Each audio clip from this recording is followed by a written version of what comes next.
Good morning. Today, 4th December 2024, Wednesday, wisdom of word of God morning ડિવોશનમાં આપ સર્વનો આવકાર કરવામાં આવે છે અને પ્રેમી સલામ પાઠવવામાં આવે છે.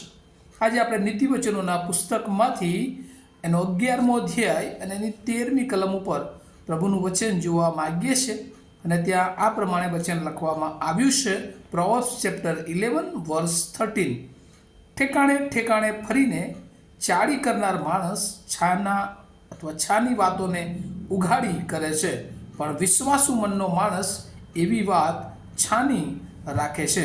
અને અત્યારે આપણે ખાસ 10મા અધ્યાયથી 22મા અધ્યાય સુધી સુલેમાનના જે નીતિવચનો છે તેના પર અભ્યાસ કરી રહ્યા છે. અને આ અભ્યાસમાં ખાસ કરીને વ્યક્તિગત જીવનમાં જે નીતિમય જીવન, સારું જીવન એ જીવવાને માટે જે ખાસ પ્રકારના સલાહ સૂચનો, નીતિવચનો એ સુલેમાન દ્વારા પ્રભુના પવિત્ર આત્માની દોરવણીમાં અને પોતાના જીવનના અનુભવોને આધારે આપણી સમક્ષ મૂકવામાં આવ્યા છે કે જેથી કરીને આપણે પણ આપણા પૃથ્વી પરના આત્મિક જીવનમાં અને પૃથ્વી પરના આ દૈહિક જીવનમાં આપણે પ્રભુની બીકમાં, પ્રભુના ભયમાં અને પ્રભુ જે ન્યાયી જીવન જીવવા આપણને મદદ કરે છે અને એમાં આપણે બહુ દ્રઢ અને મજબૂત થઈ શકીએ. અને આજે સવારે જે બહુ અગત્યની વાત, સૂચન અથવા તો નીતિ વચન એ આપણને આપવામાં આવ્યું છે અને એ બહુ અગત્યની વાત, કારણ કે આજે જે મંડળીઓમાં આપણે પ્રશ્નો જોઈએ છે, કુટુંબમાં પ્રશ્નો જોઈએ છે, મુશ્કેલીઓ જોઈએ છે અને એનું એક મુખ્ય કારણ એ પણ છે કે ચાડી કરવી. અને અહીંયા નીતિવચનના પુસ્તકમાં લખવામાં આવ્યું છે કે ચાડી કરનાર જે માણસ છે એ ગોસિપ અથવા તો ટેલબેરિયસ એને તરીકે, સ્લેન્ડર તરીકે પણ ઓળખવામાં આવે છે. અને એ માણસ જાણે કે ઠેકાણે ફરી ફરીને છાની વાતોને એ ઉઘાડી કરે છે, રિવીલ સિક્રેટ. હવે જે રિવીલ છે, જે સિક્રેટ જે છે એ પ્રગટ કરે છે અને એટલા માટે જે ન કહેવાની બાબતો હોય એ પણ તે કહે છે. અને આજે આપણે જોઈએ છીએ કે કુટુંબમાં પણ ઘણી બધી વાર આવું બને છે. કુટુંબના જે ખાસ સભ્યો હોય કે જેઓએ કુટુંબને વૃદ્ધિ આપવાને માટે કશા ખાસ નિર્ણયો કર્યા હોય અને એ નિર્ણયો કુટુંબના બીજા સભ્યો કે જેઓને સારું ન બનતું હોય અથવા એ કુટુંબની સાથે સારા સંબંધમાં ના હોય તેઓને જઈને જણાવી દે છે અને પછી એ બધા પ્રોબ્લેમ્સ, મુશ્કેલીઓ એ ઊભા થાય છે. અને એવું વ્યક્તિગત મિત્રતાના જીવનમાં પણ એ જોવા મળે છે કે બે મિત્રો સારા હોય પણ કોઈક વાત જે છુપી રાખવાની હોય તેઓ બીજાને જઈને કહી દે છે અને ત્યાં મિત્રતા એ તૂટી જતી જોવા મળે છે. ત્યારબાદ આપણે જોઈએ છે કે મંડળીમાં પાસ્ટોરેટ કમિટી કે આગેવાનો દ્વારા ખાસ પ્રકારના નિર્ણયો, ખાસ પ્રકારના લોકોને માટે અને મંડળીની વૃદ્ધિને માટે એ કરવામાં આવ્યા હોય છે. પણ કેટલાક લોકો એને બીજાની સમક્ષ એ ફરી ફરીને એ કહી દે છે અને પછી મંડળીમાં એ બહુ જ ભ્રુમર ફેલાય છે અને મંડળીઓમાં પ્રશ્નો અને મુશ્કેલીઓ ઊભી થાય છે અને એના કારણે એ એકબીજાના પ્રત્યેનો જે પ્રેમ છે એ તૂટી જાય છે અને પછી સંબંધો પર અસર થાય છે અને એ દ્વારા પ્રભુનો મહિમા એ અટકી જાય છે. અને એટલે જ જો જૂના કરારમાં આપણે જોઈએ તો લેવીઓનું પુસ્તક લેવિતિકસ ચેપ્ટર 19 વર્સ 16, લેવીયસ 19 અને 16માં પણ પ્રભુનું વચન એ પ્રમાણે કહે છે કે ચાડિયા તરીકે પોતાના લોકો મધ્યે અહીં તહીં ન ઢળક, એવું યહોવા કહે છે.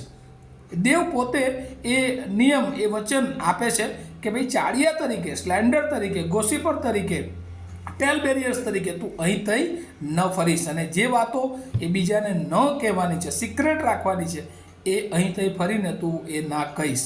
અને એવું યહોવા પોતે પણ એ વચનોમાં કહેશે. અને યર્મિયા 9 અને 3માં પણ જો જોઈએ તો ઘણા લોકો તો જાણે કે આ ચાડિયા કરવાની વાત અથવા તો બીજાઓને ગુપ્ત વાત, છુપી કરવાની વાતમાં જેમ ધનુષ્ય ખેંચવામાં આવે છે તેમ જૂઠ બોલવા સારું તેમની જીભ ખેંચે છે.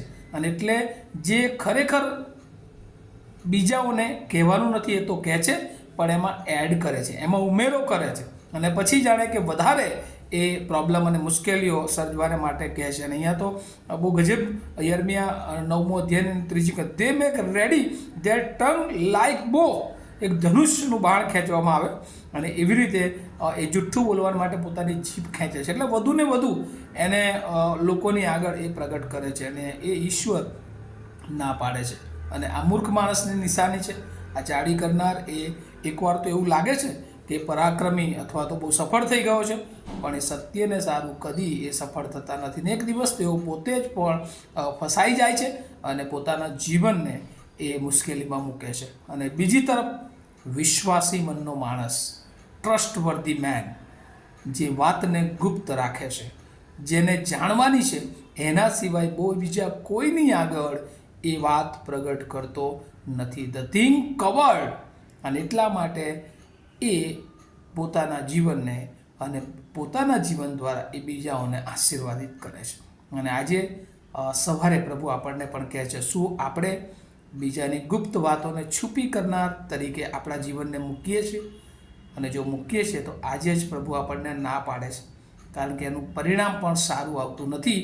એવું સુલેમાન પોતાના અનુભવ આધારે ઈશ્વરના પવિત્ર આત્માની દોરવણીમાં આપણ સર્વને એ કહે છે. અને જે ગોસિપ બેટરેસ કોન્ફિડન્સ, જે ઈશ્વર એ જે આ ચાડી કરનાર લોકો છે, પોતાનો ખાતરી ગુમાવે છે, વિશ્વાસ ગુમાવે છે, પણ જે વિશ્વાસુ માણસ છે, ટ્રસ્ટવર્ધી મેન કીપ્સ અ સિક્રેટ, એ પોતાને પેટમાં એ ગુપ્ત રાખી શકે છે કે જેથી કરીને એ ગુપ્તતા દ્વારા બીજાઓનું ભલું કરી શકે. અને આ ન્યાયી માણસનું જીવન છે. અને દુષ્ટ માણસનું જીવન એ ચાડી કરનાર જેવું હોય છે. આપણે આપણા જીવનને હંમેશા એ ન્યાયી માણસના જીવન, વિશ્વાસુ મનના માણસના જેવું જીવન જીવવા પ્રભુ આપણને કૃપા આપે. આવો આપણે પ્રાર્થના કરીએ. અમારા જીવંત અને દયાળુ ઈશ્વર, આજે સવારે તમારો આભાર માનીએ છીએ, કેમ કે પ્રભુ મારી જીભ એ ઘણી બધી વાર એ લપસી જતી હોય છે. જીભ એ ઘણી બધી વાર ન બોલવાનું લોકોની આગળ પ્રગટ કરતી હોય છે, પણ પ્રભુ તમે આજે જીભ ઉપર અમને કંટ્રોલ આપો. યાકૂબ પણ કહે છે કે તમારા બોલવા પર તમે કંટ્રોલ રાખો, જીભ પર કંટ્રોલ રાખો. અને પ્રભુ એ કંટ્રોલ અમે રાખી શકીએ. અમે ચાડી કરનાર માણસ તરીકે નહીં, પણ પ્રભુ વિશ્વાસુ મનના માણસ, તમારી વાતોને ગુપ્ત રાખનાર, જે તે વ્યક્તિઓના માટે જે સારું છે એ જ એમને ઉત્તેજન આપનારી વાતો અમે કહીએ, એમને કદી તોડી પાડનાર વાતો ન કહીએ, એવી તમારી ખાસ કૃપા અમે માગીએ છીએ. જે વચન આજના ભલા તમામ વાલાઓએ સાંભળ્યું, એ વચન દ્વારા એમના જીવનોને આશીર્વાદિત કરો. અમે સગળ અમારા જીવનોને તમારા સમર્થ હાથોમાં મૂકતા મારી પ્રાર્થના ઈસુ પ્રભુના નામમાં સાંભળો, તેનો સ્વીકાર કરો. Amen. Have a nice day to all of you. Thank you.